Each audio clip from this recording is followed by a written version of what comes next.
Capsule de la population, fait par Louis Leroux et Maud Rondeau.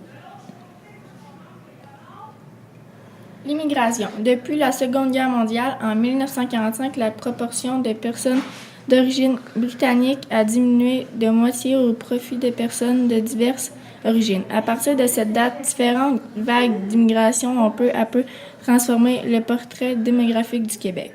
Durant les années 80, les immigrants proviennent d'une grande variété de pays, dont le Liban, Haïti, la France, le Royaume-Uni, les États-Unis et le Vietnam.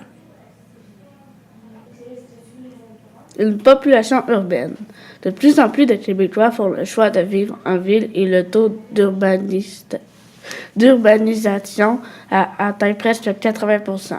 De plus en plus de gens s'installent dans des petites villes aux abords de grands centres, comme par exemple Longueuil, Châteauguay et Lévis. Ils peuvent ainsi aller travailler en ville, mais ne pas vivre dans l'environnement urbain. Le nombre d'automobiles par habitant grimpe incroyablement vite et le réseau routier se développe lentement, ce qui cause des bouchons de circulation. L'effet baby boom. En 1980, le baby boomer arrive à l'âge adulte et il occupe la majorité des emplois au Québec. La génération des baby boomers nés après la Seconde Guerre mondiale est tellement plus nombreuse des autres générations.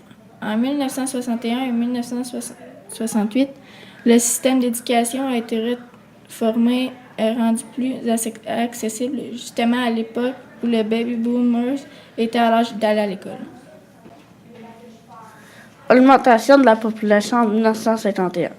Ici, on peut voir la population augmenter au fil des années. Ici, on peut voir en 1951 et 1971, ça a augmenté super vite.